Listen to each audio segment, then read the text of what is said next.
Good morning, सुप्रभात, वंदे मातरम, जय हिंद, जय श्री कृष्ण, जय सतनाम। संगवारी हो हमन हिंदी व्याकरण के अध्ययन करत हन। एमसीक्यूज की तैयारी हम आप मन ला करवात हन। तो आज के सेशन में हम चर्चा करबो वर्तनी शुद्धि के। जी हाँ साथियों, वर्तनी शुद्धि के बारे में हमन आज के वीडियो में चर्चा करबो, जेमा 20 एमसीक्यूज हमन लेने वाला हन और एक एक करके तमाम एमसीक्यूज ला हम सॉल्व करबो। आप मन के केठो सही होही आप मन कमेंट करके जरूर बता। तो 20 एमसीक्यूज आज के हम सेशन में लेने जा रहे हैं और अभी शुरू करेंगे। जो भी साथी नए होंगे चैनल को सब्सक्राइब कर लेंगे। साथियों, गणित शिक्षण शास्त्र की जो मैराथन क्लासेस हैं हमने ले लिया है। रात्रि 9 बजे हमने लिया था। काफ़ी अच्छा रिस्पॉन्स रहा आप सभी साथियों का। जो भी साथी शिक्षण शास्त्र का वीडियो देखना चाहते हैं, कंप्लीट शिक्षण शास्त्र है, पूरे यूनिट एक ही वीडियो में हमने उसको रख दिया है, तो आप जाकर देख पाएंगे। चलिए, आज की जो वर्तनी शुद्धि से रिलेटेड एमसीक्यूज है, प्रश्नोत्तरी सीरीज है, शुरू करते हैं। चलिए, हम पहला प्रश्न ले रहे हैं। आपके स्क्रीन पर ये जो पहला क्वेश्चन है आप उसको सॉल्व करेंगे साथियों। क्वेश्चन नंबर 1 है, निम्नलिखित में से शुद्ध वर्तनी का चयन कीजिए। शुद्ध वर्तनी का आपको चयन करना है। ए उन्नति, बी उन्नति, सी उन्नति और डी उन्नति। जल्दी से बताएंगे निम्न में से शुद्ध वर्तनी। प्रश्न क्रमांक 1 है, इसका उत्तर क्या हो जाएगा? हम इंतजार कर रहे हैं साथियों। चलिए, इसका उत्तर हो जाएगा डी, पहला का डी हो जाएगा। प्रश्न क्रमांक 2 है, आपकी स्क्रीन पर शो हो रहा होगा। यह रास्ता दुर्गम है, सावधानी से चलें। तो यहाँ पर गलती बताना है आपको, कौन है इसमें से गलती। यह रास्ता दुर्गम है, तो भाई देखने से ही पता चल जा रहा है कि इसमें गलती क्या होगा। दुर्गम नहीं बल्कि दुर्गम होता है। इसका उत्तर हो जाएगा सी, दूसरा का। प्रश्न क्रमांक 3 है साथियों हमारा। प्रश्न क्रमांक 3 देखिए, शुद्ध वर्तनी का चयन करना है। रेलवे की परीक्षा में ये पूछा गया प्रश्न है। तो शुद्ध वर्तनी अन्वेषण, अनवेषण, अन्वेषण, स्पेलिंग त्रुटियों को भी आप ध्यान देंगे। इसमें उच्चारण से संबंधित नहीं होती बल्कि ग्रामेटिकल त्रुटि रहती है, तो आप उसको देख लेंगे। तो प्रश्न क्रमांक 3 देखिए और बताइए जल्दी से इसका उत्तर क्या होगा। तो अन्वेषण का शुद्ध रूप क्या, शुद्ध शब्द क्या हो जाएगा? तो ए इसका उत्तर हो जाएगा अन्वेषण। ठीक है, रेलवे 1997 में रेलवे के एग्जाम में ये पूछा जा चुका है। प्रश्न क्रमांक 4 है, शुद्ध वर्तनी का चयन करना है। जानवी जो शब्द है उसका शुद्ध वर्तनी क्या होगा? रेलवे की परीक्षा में पूछा जा चुका है 1997 में। तो जानवी का शुद्ध रूप बताएंगे जल्दी से। प्रश्न क्रमांक 4 है साथियों जो कि हम लिए हुए हैं। प्रश्न क्रमांक 4 का उत्तर हो जाएगा सी, जाह्नवी कहा जाता है जानवी को। ठीक है, प्रश्न क्रमांक 5वां है हमारा, शुद्ध वर्तनी का चयन कीजिए। शुद्ध वर्तनी इसमें आपका साथियों रेलवे की परीक्षा में पूछा गया है 1997 में। जल्दी से इसके उत्तर देंगे। अधोपतन, आधिपतन, अधः पतन, आधा पतन। इसका उत्तर क्या हो जाएगा? जल्दी से इसका आंसर देंगे। अधोपतन, अधिपतन क्या आएगा? जल्दी से इसका आंसर देंगे, हम इंतजार कर रहे हैं। शुद्ध वर्तनी से रिलेटेड आज की एमसीक्यू सीरीज चल रहा है साथियों। इसका जो उत्तर हो जाएगा सी, अधः धन, देखो अधः पतन। ठीक है, प्रश्न क्रमांक 6वां है हमारा, शुद्ध वर्तनी का चयन कीजिए। 6वां प्रश्न में देखो, सृष्टि। अब सृष्टि का शुद्ध वर्तनी 4 आपको दिया हुआ है, ए बी सी डी। इन चारों में से एक आएगा और कौन सा शुद्ध है जल्दी से आप कमेंट करके बता देंगे, हम इंतजार कर रहे हैं। ये आपका बीएड की परीक्षा में पूछा जा चुका है। जी हाँ, बीएड की परीक्षा में ये पूछा गया प्रश्न है। जल्दी से प्रश्न क्रमांक 6 का जवाब देंगे। चलिए, प्रश्न क्रमांक 6 का उत्तर हो जाएगा सी, सृष्टि। प्रश्न 7 है, शुद्ध वर्तनी का चयन करना है। तो शुद्ध वर्तनी का चयन करना है, आपके पास प्रश्न है, देख सकते हैं स्क्रीन पर आपको दे रहा है। ये भी बीएड के एग्जाम में पूछा गया है। बीएड की परीक्षा में पूछे गए प्रश्न है शुद्ध वर्तनी, जिसमें A B C D 4 option दिए गए हैं। कृपा शब्द को बताना है। कृपा क्या हो जाएगा? जल्दी से प्रश्न क्रमांक आपको 8वां का उत्तर है ये ऑप्शन में, तो 8वां जल्दी से जवाब देंगे। तो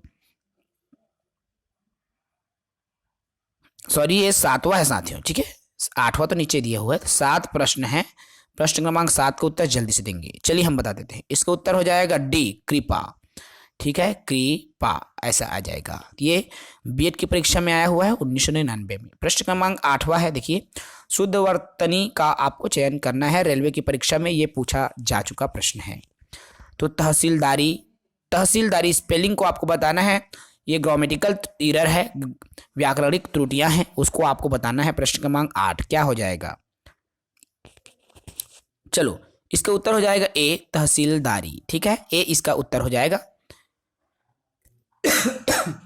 देखिए, इसमें हम वही प्रश्न ले रहे हैं जो कि आपके एग्जाम्स में पूछे जा चुके हैं। जी हाँ, पूछे गए प्रश्नों को ही हम लेके चल रहे हैं ताकि आपको वो चीज़ें और अच्छे से क्लियर हो जाए। अब शुद्ध वर्तनी का चयन करना है आपको। प्रश्न क्रमांक 9 है इसमें भी, तो प्रश्न क्रमांक 9 में भी आपको शुद्ध वर्तनी का चयन करना है। चलिए जल्दी से बताएंगे क्या क्या आ सकता है। ए बी सी डी आपके पास 4 ऑप्शन दिया हुआ है प्रश्न क्रमांक 9 का। तो इसका उत्तर हो जाएगा, अपकीर्ति को बताना है, अपकीर्ति कौन सा सही होगा। तो 9 का हो जाएगा बी, अपकीर्ति। ठीक है, प्रश्न क्रमांक 10वां है साथियों, बीएड की परीक्षा में ये पूछा जा चुका है, 2 बार आया है, 2000 और 2008 में पूछा गया प्रश्न है। शुद्ध वर्तनी में 6 को शुद्ध में कैसे लिखेंगे? शुद्ध वर्तनी में आपको 6 लिख के बताना है। 6 6 6 ऐसे क्या लिखना है? तो इसका उत्तर हो जाएगा 10 का बी, 6। यही होगा क्या? जल्दी बताएंगे भाई। नो भाई, यहाँ हलंत वाला रहता है, आहा, 6। ठीक है, चलिए प्रश्न क्रमांक 11वां है, शुद्ध वर्तनी का चयन करना है आपको। तरुण, तरुण शब्द का शुद्ध वर्तनी क्या होगा आपको बताना है। जल्दी से आंसर दीजिए, हम इंतजार कर रहे हैं। प्रश्न क्रमांक 11वां है।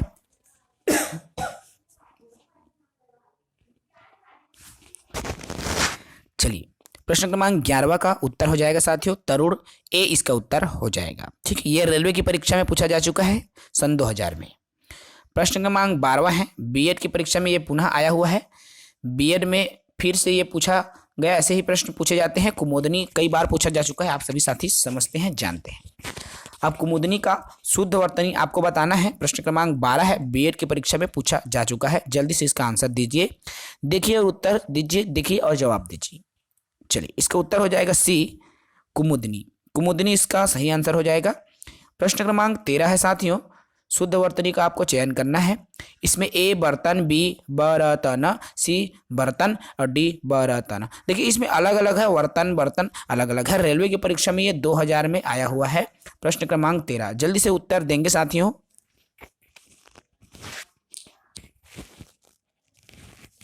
चलिए, प्रश्न क्रमांक 13 का उत्तर हम बता रहे हैं। इसका जो उत्तर हो जाएगा डी। क्या सच में डी? डी नहीं होता भाई इसका उत्तर। बर्तन कैसे होगा? बर्तन सी इसका सही आंसर हो जाएगा। ठीक है, बर्तन सी इसका सही आंसर हो जाएगा। चलिए, प्रश्न क्रमांक 14 देखिए। प्रश्न क्रमांक 14 क्या है? शुद्ध वर्तनी में प्रतिष्ठा शब्द का शुद्ध वर्तनी आपको बताना है। ये आपका रेलवे के एग्जाम में पूछा जा चुका प्रश्न है। प्रश्न क्रमांक 14, तो प्रतिष्ठा प्रतिष्ठा प्रतिष्ठा प्रतिष्ठा बताना है आपको। तो शुद्ध वर्तनी की जब हम बात करते हैं तो इसमें से आपका सही उत्तर हो जाएगा प्रतिष्ठा, बी। ठीक है, 14 का बी आ जाएगा, प्रतिष्ठा। चलिए, प्रश्न क्रमांक 15 है साथियों, शुद्ध वर्तनी का आपको चयन करना है। स्टेनोग्राफर परीक्षा 2001 में पूछा गया है। जी हाँ, मृत्युंजय शब्द को आपको बताना है कि कौन सा शब्द इसमें से सही है जो कि मृत्युंजय शब्द का सही रूप को प्रदर्शित करता है। प्रश्न क्रमांक 15 है, जल्दी से उत्तर दीजिए, हम इंतजार कर रहे हैं। जी साथियों, जल्दी आंसर देंगे। चलिए, इसका उत्तर हो जाएगा सी, मृत्युंजय होगा ना? आप सोचिए, विचारिए और बताइए। मृत्युंजय यही होगा ना? ठीक। चलिए, प्रश्न क्रमांक 16 उत्तर प्रदेश के एग्जाम में पूछा गया है। निर्वाचन आयोग परीक्षा यूपी बोर्ड द्वारा पूछा गया प्रश्न है, वर्तनी शुद्धि पर आधारित। इसमें अपृश्यता को बताना है कि कौन सा अपृश्यता का सही रूप होगा, सही शब्द होगा। अस्पृश्यता, जल्दी बताएंगे। तो जो भी साथी हमसे जुड़े हुए हैं प्लीज़ सभी कमेंट किया कीजिए। दिखते ज़्यादा है लेकिन महज 2-3 लोग ही सक्रिय हैं, अर्थात 2-3 लोग ही कमेंट करते हैं। भाई सभी कमेंट करेंगे, सब खुद का आकलन सब कर रहे हैं ना, स्व आकलन है ये। एमसीक्यूज हमेशा स्व आकलन होता है। भाई हम तो आपके पास जान ही रहे हैं, आप किसको सही आंसर सोचे हो मन में, है ना। स्वयं आकलन आप स्वयं ही करेंगे। ईमानदारी से यदि आप कर रहे हो तो आपके एग्जाम में भी वो ईमानदारी दिखेगा। इसलिए जो भी करें आप पूरे ऑनेस्टी के साथ करें, पूरे ईमानदारी के साथ करें, क्योंकि आप धोखा हमें नहीं स्वयं के साथ कर रहे हो। ठीक है, तो ईमानदारी बेहद जरूरी है। शुद्ध वर्तनी की बात करें तो कौन सा आ जाएगा प्रश्न क्रमांक 16 में, इसका उत्तर हो जाएगा बी, अपृश्यता। बी देख सकते हैं स्पेलिंग कैसे रहता है। ठीक है, चलिए प्रश्न क्रमांक 17। प्रश्न क्रमांक 17 है साथियों, वर्तनी शुद्धि में आपको शताब्दी बताना है। शताब्दी का शुद्ध वर्तनी क्या होगा, सलजम के साथ सरोता के साथ आके ना आराम के आ तो पढ़ना पड़ जाए भैया, अब ऐसी सिचुएशन आ गए है ना। चलो प्रश्न क्रमांक 17 है, देखिए वर्तनी शुद्धि आपको बताना है शताब्दी का। जल्दी से सोचिए और बताइए कि ये होगा, ये होगा, ये होगा या ये होगा, कौन होगा। रेलवे के एग्जाम में पूछा जा चुका है, जी हाँ, रेलवे की परीक्षा में पूछा जा चुका प्रश्न है। सभी प्रश्न जो हम लेते हैं ना वो किसी न किसी एग्जाम से रिलेटेड हैं, किसी न किसी एग्जाम में पूछे जा चुके क्वेश्चन हैं। तो चलिए अब इसका हम आंसर बता रहे हैं। इसका आंसर हो जाएगा डी, शताब्दी। बहुत सरल प्रश्न है। शुद्ध वर्तनी का चयन करना है आपको। शुद्ध वर्तनी में आप देख सकते हैं यहाँ पे 4 ऑप्शन दिया है। 18 प्रश्न क्रमांक, त्रिदोष, त्रिदोष, त्रिदोष, त्रिदोष। हाँ, अब त्रिदोष को आपको बताना है कि कौन सा सही त्रिदोष है, कौन सा सही त्रिदोष को बता रहा है। जल्दी से आप बताएंगे। प्रश्न क्रमांक 18 है साथियों, हम इंतजार कर रहे हैं आपके आंसर का। प्रश्न क्रमांक 18, चलिए उत्तर हम आपको बता रहे हैं। ये देखो, ये स्टेनोग्राफर की परीक्षा में ये पूछा गया है। त्रिदोष वाला जो शब्द है ना, इसका उत्तर हो जाएगा सी, त्रिदोष।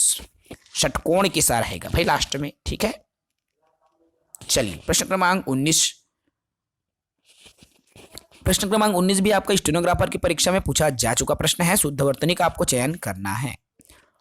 अब शुद्ध वर्तनी की जब हम बात करते हैं साथियों, ठीक है, प्रश्न क्रमांक 19 है, उद्योगीकरण है, औद्योगिकरण है, औद्योगिकरण है, औद्योगिकरण। अब ये 4 औद्योगिकरण दिख रहा है आपको, चारों में से एक सही होगा जो कि व्याकरण की दृष्टि से शुद्ध है, उसी शुद्ध को आपको बताना है।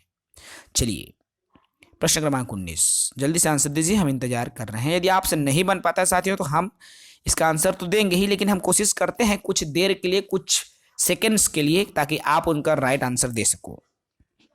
चलिए औद्योगिकरण, इसका सही उत्तर हो जाएगा बी। होगा क्या,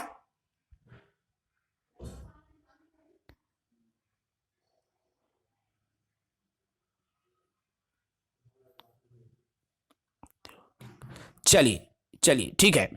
प्रश्न क्रमांक 20 देखिए, शुद्ध वर्तनी का चयन कीजिए। आप परिणति को शुद्ध वर्तनी देखना है इसमें। प्रश्न क्रमांक 20 है, शुद्ध वर्तनी स्टेनो परीक्षा में पूछा जा चुका प्रश्न है। परिणति को, परिणति देखो उच्चारण से भी कभी कभी त्रुटियां आ जाती है, इसी वजह से सामने वाला को जब आप बोलोगे ना इमला जिला बोलता ना मन, तो उच्चारण अगर आप मन गलत करिए तो सामने वाला भी गलत लिखते भाई, है ना। इसलिए pronunciation is also most important in language learning. ठीक है, चलिए शुद्ध वर्तनी। अब शुद्ध वर्तनी में आपका प्रश्न क्रमांक 20 है, परिणति को आपको बताना है। तो ये इसका सही उत्तर हो जाएगा ए, परिणति। ठीक है, ए इसका सही उत्तर हो जाएगा। चलिए आज के सेशन में हम केवल 20 एमसीक्यूज ही लिए हुए हैं शुद्ध वर्तनी पर आधारित। कल फिर से हम 20 एमसीक्यूज के साथ आपसे रूबरू होंगे, आपके साथ फिर से मुलाकात होगी। कुछ साथी बोल रहे थे कि सर हिंदी विषय के शिक्षण शास्त्र के साथ भी, देखिए इसमें हिंदी विषय का हमने ऑलरेडी अभी शिक्षण शास्त्र पढ़ाया है, ज़्यादा कुछ रहा नहीं है इसमें। LSRW से ही क्वेश्चन आते हैं, 1 नंबर का आ गया तो बड़ी बात है, उससे ज़्यादा नहीं आते। तो हिंदी के शिक्षण शास्त्र पर आप ज़्यादा फोकस ना करो। ठीक है, गणित का तो हमने बता दिया है। पर्यावरण का कोई साथी बोल रहे थे कि सर पर्यावरण का भी शिक्षण शास्त्र प्लीज़ अगर बता देते तो ज़्यादा बेहतर होता। भाई हमने कंप्लीट यूनिट्स आपको बता दिया है। पर्यावरण में आप एक एक करके जाइए और वहां जाकर देखिए, क्योंकि पर्यावरण में सभी शिक्षण शास्त्र है भाई, उसमें कोई अलग से शिक्षण शास्त्र की टॉपिक्स नहीं है। तो पर्यावरण में सभी शिक्षण शास्त्र है, आप जाइए और जाकर आप देख सकते हैं। जो भी साथी हमारे नोट्स नहीं खरीदे हैं तो नोट्स खरीदें, क्योंकि नोट्स में आपका पूरा शिक्षण शास्त्र है और पूरा 9 यूनिट ऑलरेडी हमने निःशुल्क पढ़ा दिया है आपको, बिल्कुल फ्री में। कोई यूट्यूब चैनल आपको ऐसा क्लासेस नहीं दे रहा होगा। पूरा शिक्षक भर्ती की तैयारी हम अपने चैनल के माध्यम से आप सभी को करवा रहे हैं, बिल्कुल निःशुल्क। तो हमारे साथ बने रहें, हमारे साथ जुड़े रहें। जय हिंद।